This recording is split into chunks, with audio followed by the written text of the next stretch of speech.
Great. That sounds great. Okay. Now, I don't know if Tracy's joining us or not. He does know about it, but All right. Okay. he, Okay. he may be popping in any second. I'll keep an eye on the top of the screen then, huh? There you Uh, go. so I've hit two buttons. Just one. I've got to hit one more, and then we can start. And there's people who've left questions in Australia, and it's 1 a.m. there, so they can see and hear us. So that's cool. Perfect. Okay. Hello, everybody. Welcome to White Line Fever. Welcome to White Line Fever Live. And if you're watching on YouTube, don't forget to like and subscribe, like they always say on YouTube. And if you're listening on the podcast, welcome back. And we've got an amazing guest. I think I last interviewed this fella, it was the previous century, from Striper and Sunbomb. Michael Sweet coming to us from Beantown, from Boston. Is that right? Yeah, right outside of Boston, Plymouth, Mass. America's hometown is what they refer to Plymouth as, and where the good old Pilgrims landed. Yes. Yeah, and you were down in Baltimore, near Baltimore, on the outskirts of Baltimore at the weekend for M3. And I know we're going to talk about Sunbomb because that's who organized this interview. But your last social media post was interesting because you made a comment about your in-ear setup, and you said it kind of stuffed you around at the weekend. Well, yeah. I mean, I've been using in ears for quite some time now, and when you go from in ears to wedges or side fills, it's there's quite a difference.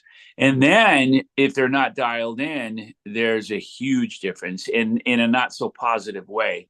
And that's what happened at M3. I went out there and I was just floored by the level of the side fills and primarily Oz's voice. Couldn't hear my voice. And I watched a lot of the videos, and obviously, pitch was not great. And I felt terrible because people pay a lot of money to come see a show, and I want it to be the best show possible. And that was not a good representation of the band, or at least of myself. So I wanted to post about it. I wear my heart on my sleeves. I'm pretty open and honest, and I thought, I'll let people know. Yeah, yeah, yeah. This is like life's full of new experiences, and I guess it's a new experience to be doing publicity for one project 2 days before your main gig puts out a record. I mean, that's it's a weird new world, isn't it? It is. It's a very weird new world. And it's kind of been my world for the past 10 years, to be honest with you. And I say that humbly, of course. I've got a lot of projects going on, and a lot of times those albums overlap, whether it's Striper Solo, Sweet and Lynch, Iconic, Sunbomb, Soul Driver, all these projects going on. And it is a little frustrating at times because we've got Sunbomb out and we've got an acoustic album that's just coming out now. We announced, and then we got a new electric album. You're going to hear the first single from that, Striper, in July. Mm, So it's insane. yeah. Well, because the nice publicist who did set up this interview, we should talk about Sunbomb and there's one. It's called "Light Up the Sky." Is that a Van Halen reference? The album and the song that's out now is called "Unbreakable." We don't really know too much about it. I know Alexandro Del Vecchio recently left Frontiers. He's a big cog at Frontiers. Did that have any impact on this project? It did not, because this project was finished Mm, prior to that. But mm, Alessandro, man, he's a sweetheart and extremely talented guy. We all know that.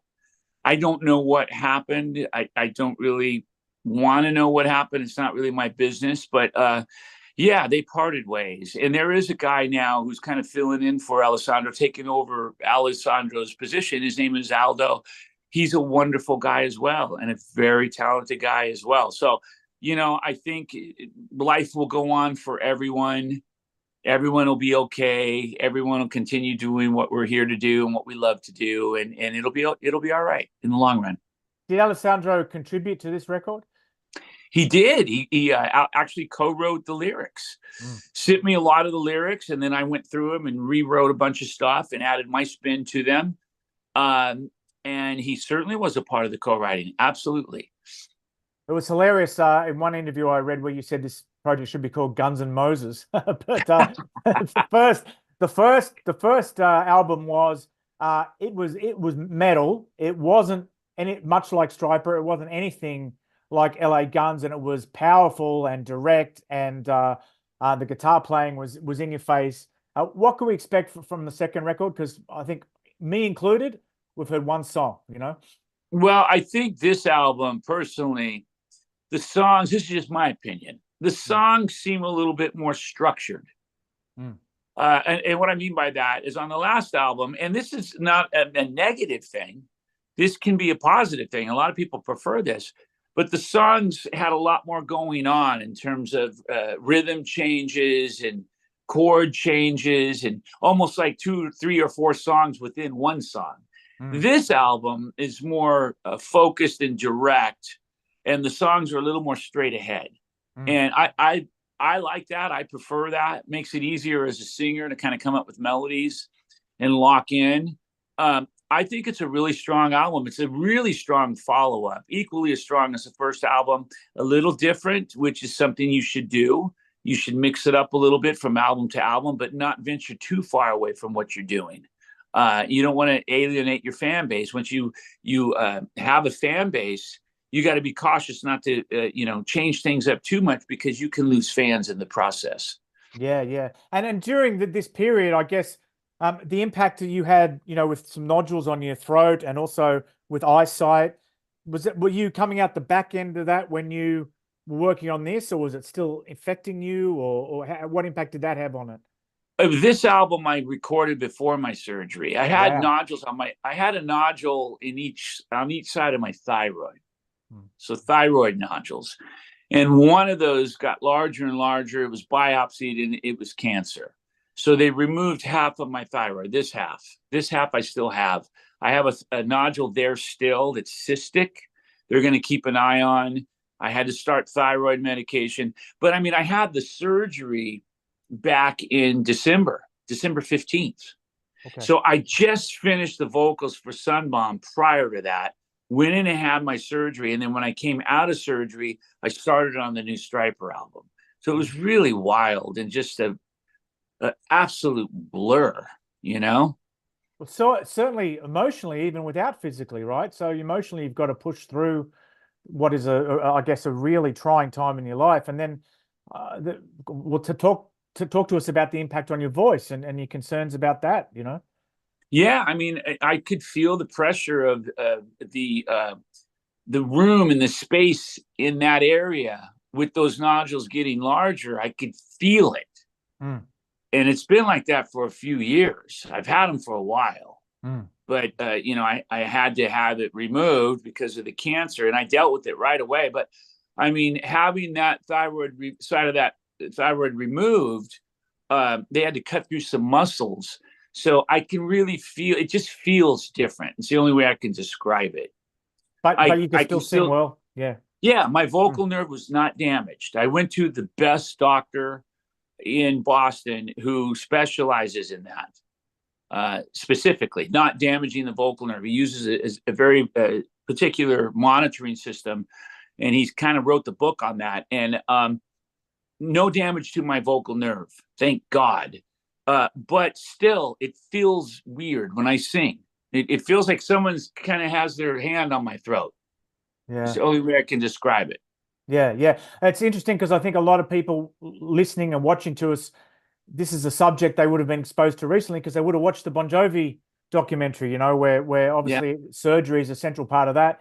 And I was reminded in researching for this is that you actually opened for Bon Jovi their first show in LA. I mean, that's amazing, isn't it? Did you watch the documentary? I guess now 2 levels it would have resonated with you. It would have resonated because of your own history with the band, and also because you were going through a similar sort of ordeal. Yeah, we were. We basically came on the scene at the same time, like exact same time. Obviously, they were quite a bit bigger than us in terms of success and whatnot. But I'll tell you, I've always respected John. And the reason why is, I can relate to him because I'm a perfectionist. He seems to be a perfectionist. He seems to be one that strives for the best in everything that he does. And I'm built the same way. I think we're cut from the same cloth. I'm not comparing myself to him at all or him to me. And then, I respect him as a writer and as a performer and as an artist. And then to know that he's going through vocal issues, I feel his pain because I'm going through vocal issues. It might be different, but it still has an effect on you. And it really plays with your mental state, your physical state.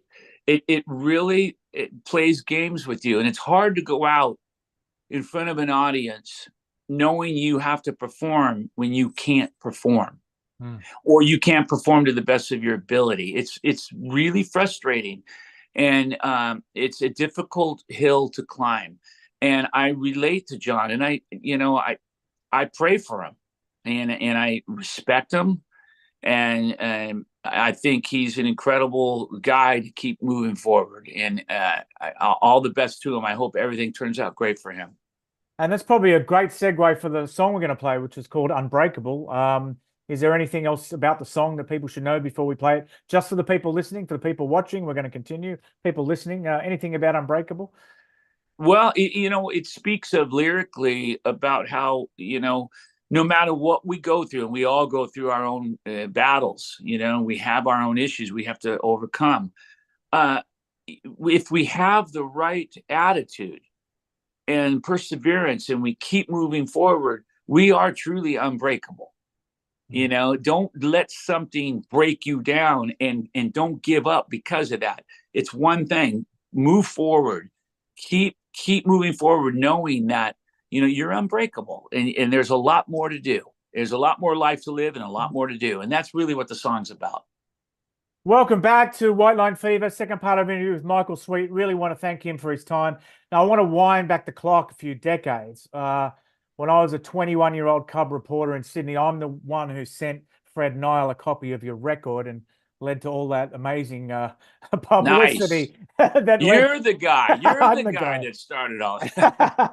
So I want to, and I remember the first time you came to Sydney and you went around and did a whole bunch of publicity with the promoter. I don't remember the promoter's name. He had a nice car, but his name was David Smallbone. Yeah, there we go. There we go.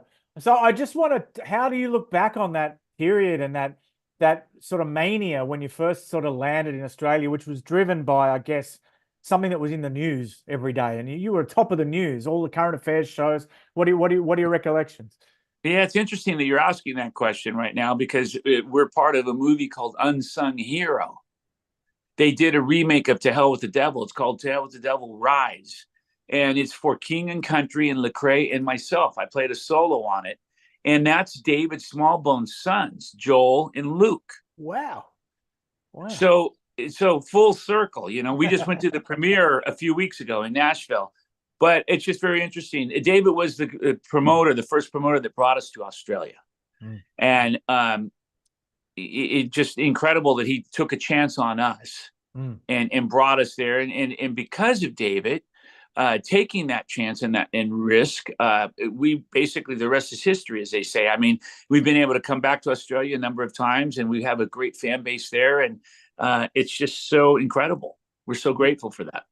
Not only was, I guess you were like almost not only the first Christian heavy metal band, which was just at that stage was considered to be a contradiction in terms, but you were kind of like the first real sort of what we would now call hair band, if you excuse me using the definition, or the term, but to actually tour Australia. I mean, I remember walking down the street in North Sydney and someone walking past going, "Is that guy wearing makeup?" Like it was a really kind of a groundbreaking tour, and you played big places.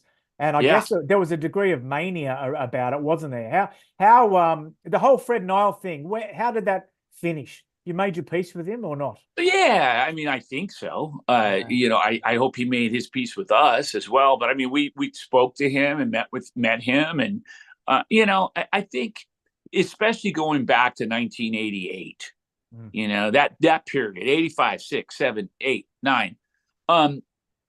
It was unheard of to see a band like Stryper. And it was shocking to many people anywhere in the world, not just Australia. And I get that. I look back on that and I understand it. But at the same time, thank God looks at the heart and not the outward appearance. Mm. And we were just basically being ourselves. We weren't trying to, be anything other than that. Yeah. We came out, grew up in the rock scene in Hollywood, and we continued on doing that, but changed the lyrics, and we became Christians. And that was a hard pill, a big pill for some people to swallow. Mm. I often ask people of our vintage, I guess, about sliding doors moments, about things that could have led them in a different direction. And in your case, there was a where the band actually went bankrupt as a company. The band broke up. There were times when you strayed from the path. There's been one giant lineup change, and I just wonder if you can look back on your career and see a few points, a few forks in the road where things could have, and even now you say you can't get on certain supports. You can't support Iron Maiden. Even in 2024, you think that there's that the promoters feel uncomfortable putting you on certain bills, even after all these years. So, are there forks in the road that you can identify as a person where things could have gone a different way? I do, and I try not to dwell on that and let it eat me up inside, because it can do that. You can go down that road, and it can become very negative very fast. I'm grateful for what we have. I'm grateful for the fact that we've been able to do what we've done and accomplish what we've accomplished. It's unheard of, actually. We are a band that has gone against every stereotype, everything that is supposed to be. We did the opposite, and somehow managed to be successful in the process. And headline venues, played to sold out crowds worldwide year after year for 40 plus years. So it's really quite an accomplishment. And I'm kind of blown away by that. But, I'm grateful, man. And I'm still sitting here talking to you, and people are still coming to the shows. We're getting ready to do some big touring this year, celebrating our 40-year anniversary. And I'm very grateful. Okay, let's have another song. Not a Sunbomb song. Can we play something from back in the day? Have you got a song that comes to mind? Man, I'll tell you what, there's a song that, not from back in the day, more recent, that I'd love for you to play if you don't mind. I think people will love it. A song called Yahweh. Yeah, And it's from our album Fallen, and it's become kind of a modern day classic for Stryper. Well, everybody watching, welcome back. Third and final part of our interview with Michael Sweet. Want to thank him for his time. If you're listening on the podcast, welcome to White Line Fever. And you've heard Michael Sweet on the last two episodes. And this is the final part of the interview. And we're going to start with some questions from readers of the great Hot Metal, which is back as a website now. It was in its heyday when Stryper toured in 1988. Chris Herbert, as an old metal fan who is middle-aged and losing his hair, I want to know how Stryper and all these 80s bands have held on to their luscious locks. Well, I haven't held on to all my luscious locks, but I've held on to enough to still not have to wear a wig. And I'm thankful for that. I'm very thankful for everything that I still have. I can still go out to some degree and perform and pull it off and do what I need to do. But yeah, I'm very grateful for that. How does Stryper keep a balance between their faith and the stereotypes of the musical genre without alienating fans on both sides of the religious fence? Big question. Just be yourself. Don't think about it. Just do you, and be respectful in the process. But man, you got to stay true to yourself. You have to present who you are. Otherwise, you're not being real. It's a facade, and it's important to be real. For me, it's very important. That was Alexander Tate. Paul, there's not too many of these, mate. Don't panic. Paul Haynes, with so many side projects, including Sunbomb, Sweet and Lynch, Iconic, and multiple solo albums, plus a huge amount of Stryper albums, does he ever forget a song or the lyrics mid-set? And will there be another Iconic album? All the time, man. I mean, I just shared with you before this interview. You were talking about Sunbomb songs and picking out some songs. And I said, I don't even remember the names of the songs. And it's like, I mean, just being truthful, it's like it becomes a blur. And sometimes these days I need some lyrics on the ground of the stage, and or on an iPad or an iPhone to help me through it. And people think, wow, that's not professional. I know a lot of guys that do it. I know Rob Halford's done it before. Some of the guys in Boston, when I played with Boston, we had teleprompters. A lot of bands do it. There's a lot to remember. Yeah, Gary Lansdell said, "What is the title of the new album?" But that only narrows it down to about 3 or 4 albums, doesn't it? So I think all the all the titles are public, aren't they? Maybe the Striper Electric isn't public yet, is it? Well, we've got the acoustic that we just Yeah. repackaged and re-released under a different name. That's called "To Hell with the Amps." Yep. Yep. I thought that'd be a fun little spin to do. Yeah. It Yep. was Yep. called Acousticized prior to that. The new album, I can't give the name of yet. Okay. We're going to be doing a press release. Mm. But I can tell you this: it's not like the past few albums in terms of the title. It's a little different for Striper, but it's really cool, and the meaning behind it is even cooler. Cool. Well, I can't wait to hear that. And someone said, oh, sorry, Justin McDonald said, "Were Striper ever on festivals with devil worshipping bands? And if so, was there tension?" To which Chris Olsen responded, "They played last year with King Diamond. Michael posted a photo. Apparently, they had a pleasant chat." So I don't know. Do you want to say anything about that? We did. We had a pleasant chat. Took some photos. He was a sweet guy. Yeah, we played a lot of festivals with a lot of quote unquote devil bands, as he put it, satanic bands. Yeah. Oh my gosh, from the very beginning to now. Sometimes we're accepted, sometimes we're not. Sometimes people cheer, sometimes people boo. Mm.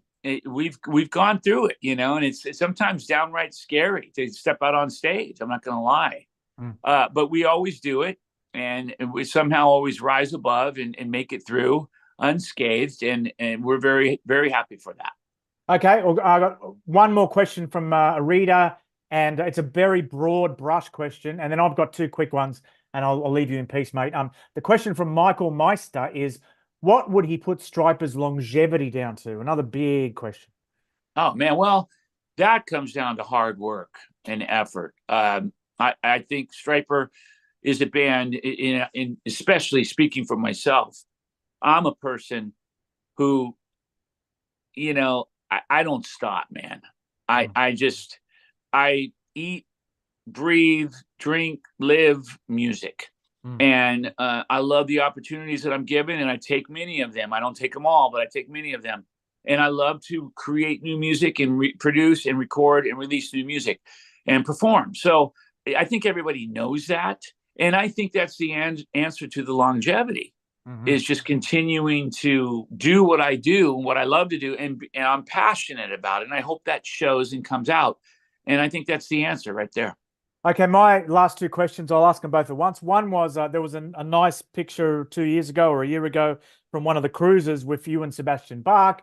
Sebastian was offended because you said you'd like to produce him. And it sounds like the new record is more in the vein of you described in that original interview that offended him. Sounding into the new record, it sounds like it's more classic. So I wonder, maybe will you get the chance to produce him one day and work with him? And secondly, I thought we should mention CJ Snare, because obviously it's very, very sad recent passing, and the fact that he was obviously with Perry in Firehouse, and it probably rocked Perry a fair bit. So I thought I'd just ask you those two questions. We'll get a third song and I'll leave you in peace.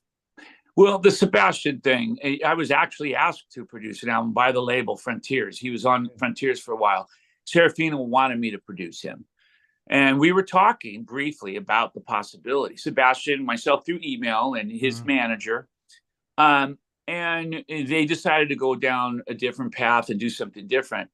And that led to some comments over time that weren't necessarily positive from both camps, which led to like this public, I don't want to say war, but public exchanging of words that wasn't so positive.